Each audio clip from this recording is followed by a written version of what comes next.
السلام عليكم الاخوان ورحمه الله تعالى وبركاته. فيديو جديد اللي غادي نناقشوا فيه الحيثيات او العقوبات اللي نزلت على المنتخب المغربي مناصفه مع المنتخب السنغالي، اللي الشارع الكروي او الجمهور المغربي ما فهمش، وكذلك حتى الصحفيين لا في العالم ولا مختلف، يعني حتى في القاره الافريقيه ما فهموش علاش العقوبات نزلت على المنتخب المغربي كذلك على المنتخب السنغالي، لانه احنا ما كان عندنا حتى شي دخل في هذا الانسحاب او في هذه المهزله الكرويه اللي وقعت في النهائي ديال كاس افريقيا ما بين المنتخب المغربي والمنتخب السنغالي، كيف ما كتعرفوا يوم 18 يناير 2026. هذه المباراه هذه اللي شافها العالم كله، اللي كانت النسبه ديال المشاهدات ديالها اكثر من 2 ديال المليار مشاهد، مباراه اللي عرفت واحد الخروقات كبيره من الانسحاب ديال المنتخب السنغالي، الكلام النابي اللي قالوه بعض اللاعبين وكذلك الحارس، يعني تعمدوا انهم ينسحبوا من المباراه، كذلك المندوبين ديال الاتحاد السنغالي اللي كانوا كيحثوا اللاعبين على انهم يخرجوا ما يكملوش المباراه حتى لو كلفهم ذلك الكاس، لان هذا الشيء مثبت على كاميرات المراقبه بالصوت والصوره. فتفاجئنا مؤخرا بان القرار طلع في النصف الاخير يعني من الليل، يعني في الساعات الاخيره من الليل طلع هذا القرار. كان كيف ما كنعرفوا بان العقوبات او بان المحاكم كتصدر قرارات بالنهار، حنا في القاره الافريقيه اللي هي الاستثناء الوحيد اللي كيصدر القرارات يعني والله الا صراحه هذا الشيء كيضحك، كتصدر القرارات بالليل. علاش؟ الله اعلم. واش هناك يعني هناك نيه مبيته ان زعما هذا القرار يتصدر بالليل على اعتبار ان غادي نكونوا المغاربه يكونوا ناعسين حتى يفيقوا على وقع الصدمه، او يعني هذا الشيء اللي كيخلي كيطرح واحد التساؤلات بالنسبه لرئيس اللجنه اللي كان هو السنغالي اللي تم الاستبعاد ديالو، ولكن البصمه ديالو اللي كانت واضحه في هذا القرار اللي كان مجحف من حق يعني من طرف على المنتخب المغربي ولا كذلك الجامعه. ما عرفتش انا واش يعني حنايا حيت طيبين خلوقين ناس مزيانين، اللاعبين ديالنا مشاو عند المنتخب السنغالي كيرغبوهم باش يرجعوا يكملوا المقابله باش نخسروا معاهم، او يعني ما عرفتش زعما علاش هذه القرارات صراحه تصدرات، لان كي كيقولوا كثرت الهم والله الا كتضحك. فالحمد لله على كل حال. كيف ما شفنا من بعد الصحفيين او العديد من الصحفيين والعديد من الناس اللي يعني متخصصين في الشأن الكروي وكذلك يعني الاتحادات الكرويه الافريقيه اللي تعجبوا بزاف على هذا القرار اللي اتخذ في الحق ديال المنتخب المغربي. فعلى سبيل المثال صامويل ايتو اللي تحدث وقال بانه يعني انه تعرض لضغوطات باش ينسحب فاش كانت المباراه ديال المنتخب السنغالي، المنتخب الكاميروني مع المنتخب المغربي، وما رضاش انه ينسحب، وكان قالها هذه يعني تقريبا في النهائي او قبل النهائي كان صرح بها، وبعد النهائي تصرح بانه هذا القرار هذا غادي يفتح الباب على مجموعه من المنتخبات في حاله او بعض الفرق في حاله الى تعرضت للظلم انه غادي يتم الانسحاب ديالها، وممكن انها الى فازت بالكاس غادي يوقع لها نفس يعني اللي صار للسنغال، ما غادي تنزل عليها عقوبات ولكن انها كتكون فازت بالكاس. فبالتالي انه فتحنا الباب يعني المجموعه من الخروقات انها غادي توقع في القاره الافريقيه من الجانب الكروي. هذا كيخلق صراحه في الكاف واحد الاستثناء عالمي، استثناء عالمي اللي ما كتصدرش عقوبات. ولكن مؤخرا شفنا ان الكاف وضعات 3 ايام باش يتم الاستئناف او تكون النيه ديال الاستئناف او الطعن في هذا القرار هذا. كيف ما شفنا الاتحاد او الجامعه الملكيه المغربيه لكره القدم مشكوره، فهي بلغات الكاف على انها غادي تستأنف الطعن ديال هذا القرار على ان يتم في خلال 7 ايام، يعني يكون واحد الملف قوي اللي غادي يثبت هذا الطعن. عندنا فيديوهات، عندنا يعني من غير لا الفيديوهات ومن غير حتى الكلام ومن غير حتى الاصوات او يعني التسجيلات الصوتيه اللي كانت من خلال المباراه او في الممر ديال غرفه الملابس، العالم كان كله كيشوف هذه المهزله الكرويه بما فيها رئيس الكاف كذلك الفيفا انجاني انفانتينو، يعني مجموعه من الشخصيات الكرويه العالميه والصحفيين اللي شافوا هذه المهزله هذه. فيعني غير هادو كافين انه باش تصدر واحد القرار. وكنذكر الاشاره انه المغرب في حاله حتى عدم استجابه يعني الاستئناف ديال هذا القرار او استأنفوا، وكانت حتى العقوبات يعني اللي ممكن غادي يخليو نفس العقوبات، ما غاديش يصدروا شي عقوبات جديده. فالمغرب غادي اكيد هذه 100% ان الجامعه الملكيه غادي تمشي المحكمه الكرويه اللي غادي تبت في هذا الموضوع هذا. بالنسبه كيف ما شفنا هذه الخروقات هذه كيف ما قلنا، يعني صراحه كاينه غير في افريقيا. المغرب كتدور بعض يعني الاقوال على انه ممكن يصادف الكاس ديال 2026 وهذا من المستحيلات انه غادي ينظمها.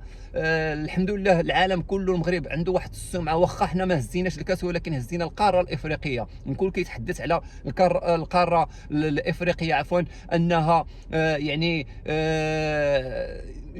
كما شفتوا التنظيم كان محكم، الامن الحمد لله، الملاعب، اللوجيستيك، الطرقات، البنيه التحتيه، الفنادق، يعني كل شيء كان في المستوى العالي ديال التنظيم. جميع الدول الافريقيه اللي كانت كتحدث على هذا التنظيم اللي كان سابقه في التاريخ ديال كره القدم من جميع النواحي، لا من ناحيه التنظيم ولا من ناحيه ديال النهائي الانسحاب ديال السنغالي اللي كان هو سابقه في التاريخ. بالنسبه كذلك الاتحاد السنغالي اللي يعني في تقريبا يوم امس او قبل يوم امس اللي تقدم كذلك هو بالطعن. هذا كنعتبره انا تكتيك كيبينوا على انهم ما راضيينش على العقوبات، على اعتبار انها ما صدراتش، يعني صدرات من ناس مستقلين، ولكن صدرات من السنغالي اللي رئيس ديال اللجنه التاديبيه ديال كره القدم. فهذه مساله واضحه. يعني كي كنقولوا كيناوروا الاتحاد السنغالي، كيناوروا وخرجوا بتصريحات مستفزه، خرجوا يعني صراحه انا بالنسبه لي ما كنتش انا متوقع باننا غادي ندخلوا ماشي في متاهات مع الاتحاد السنغالي ولا مع الدوله السنغاليه، على اعتبار عندنا معها علاقات قويه بزاف. هي البلد الاكثر متانه، علاقه دينيه سياسيه استراتيجيه ما بين المغرب وكذلك دوله السنغال. ولكن هذا الشيء اللي ما مفهومش صراحه، اللي ولات يعني السنغال كديروا مؤخرا، صراحه كنوضع انا علامه استفهام على مثل هذه التصرفات، لا من ناحيه ديال السياسيين ولا من ناحيه ديال المسؤولين اللي كيصدروا بعض يعني الكلام اللي ماشي في محله، ولا كذلك بالنسبه للناس ديال كره القدم، المسؤولين في كره القدم.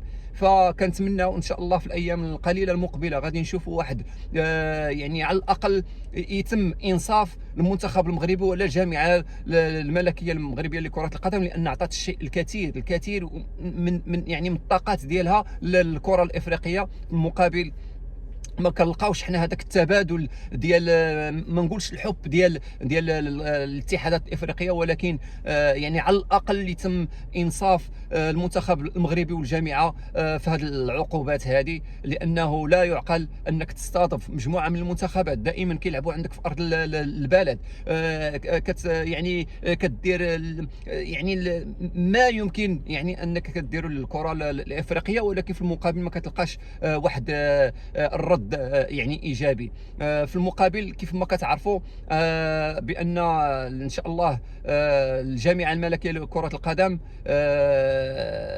كيف ما قلنا انا غادي نرجع لكم واحد النقطه مهمه، بانه كانوا مجموعه من الصفحات الفيسبوكيه وكذلك على وسائل التواصل الاجتماعي الاخرين كانوا كيتحدثوا على اننا ما فزناش بالكيسان، وعلى اننا فزنا غير بكاس واحد، وعلى انهم هما فايزين بالكيسان، وعلى يعني مجموعه من الاقاويل. اول حاجه الرد اللي غادي نقول وهو انه الحمد لله في 2025 كانت عندنا يعني لائحه طويله عريضه في المنافسات القاريه والدوليه اللي لعبها المنتخب المغربي، ولا الفوتسال ولا السيدات ولا الشبان ولا الاولمبي، والحمد لله فزنا بالكؤوس. وحتى الكؤوس اللي ما فزناش بها حتلينا المركز الثاني، لعبنا النهائي، لعبنا نصف النهائي. الفوتسال كنفوزوا بالكؤوس، الاولمبي فاز يعني بكاس العالم بالمرتبه الرابعه عفوا، المرتبه الثالثه. يعني الحمد لله يعني مجموعه يعني من الكيسان او مجموعه من الرتب اللي حتليناها. كنشوفوا المنتخبات التاليه ما وصلاش حتى النصف النهائي. فهذا كيدل على ان الكره المغربيه الحمد لله يعني ماشيه في تقدم ازدهار. وحنا عازمين اننا غادي نمشيو قدما باش نحققوا النتائج اللي مسطره خارطه الطريق. كيف ما قلت لكم وكنت كنتحدث على وسائل التواصل الاجتماعي، فكاينين بعض الصفحات اللي ما محسوباش على المغرب وانها كتقول بانهم مغاربه، وكاين بعض الصفحات اللي خارج ارض الوطن اللي كيضربوا في المصداقيه لا ديال السيد فوزي القجع، ولا في اللاعبين، ولا في السيد وليد الركراكي. انا اللي كنعرف الحمد لله وحنا تربينا على نبل الاخلاق مع المسؤولين ديالنا اللي ما غاديش نبخسوا يعني العمل ديالهم اللي كيقوموا به. بالنسبه للسيد وليد الركراكي قام بعمل رائع ما ننساوش، غير يعني نصف النهائي ديال كاس العالم اللي لعبناه ما ننساوش بان كنحتلوا المرتبه الثامنه عالميا، وغادي يصدر الترتيب ديال الفيفا في شهر فبراير اللي غادي تشوفوا المرتبه غادي تكون ممكن السابعه عالميا. غادي يتقدم بمرتبه اللي ما حصلش عليها اي منتخب افريقي ولا عربي، الحمد لله. كذلك يعني مجموعه من الانجازات، تقريبا اكثر من 23 او 24 مباراه اللي تقامت دوليه، المنتخب المغربي كيفوز بها، ما خسر حتى مباراه. هذا يعني رقم قياسي، رقم تاريخي في كره القدم، لا الافريقيه ولا يمكن العالميه. يعني الحمد لله داخلين حنا في التاريخ من بابه الواسع، ماشي بحال بعض المنتخبات اللي كينتقدوا واللي باغيين كينقصوا من القيمه ديال المنتخب ديالنا. الحمد لله حنا عارفين القيمه ديالنا، عارفين حنا شنو كنسواو، والحمد لله دائما في الطليعه، ودائما حنا في التقدم والازدهار. حنا ما كنشوفوش مورانا، كنشوفوا قدامنا. هذه مباراه انتهت، غادي نخليو الجامعه الملكيه هي اللي راها قايمه بالشغل ديالها، هي اللي راها عندها الطرق والوسائل القانونيه اللي غادي تتبع هذه الملف هذا. وحنا الحمد لله ما غاديش نكثروا من الكلام في هذه المواضيع هذه، ولكن اللي كنقولوا بانه الناس المغاربه خصوصا ما يثيقوش ببعض الصفحات اللي كتنشر يعني اخبار كاذبه، لا على المسؤولين ولا على يعني كره القدم المغربيه. الحمد لله الملاعب ديالنا ملاعب عالميه ومازالين كيتبناو، ومازال غادي يتم التجديد ديال بعض الملاعب. الحمد لله حنا ماشيين في الطريق الصحيح، وكنتمنى لكم ان شاء الله هذا الفيديو هذا يتم ينال الاعجاب ديالكم. كنحاول نسرع في الكلام باش ما نطولش في الفيديو. كنتمنى لكم ان شاء الله حظ موفق كذلك، وكنتمنى تساندوا هذه القناه هذه بالاشتراكات ولايك وشير، والى اللقاء ان شاء الله في فيديو قادم ان شاء الله. السلام عليكم ورحمه الله.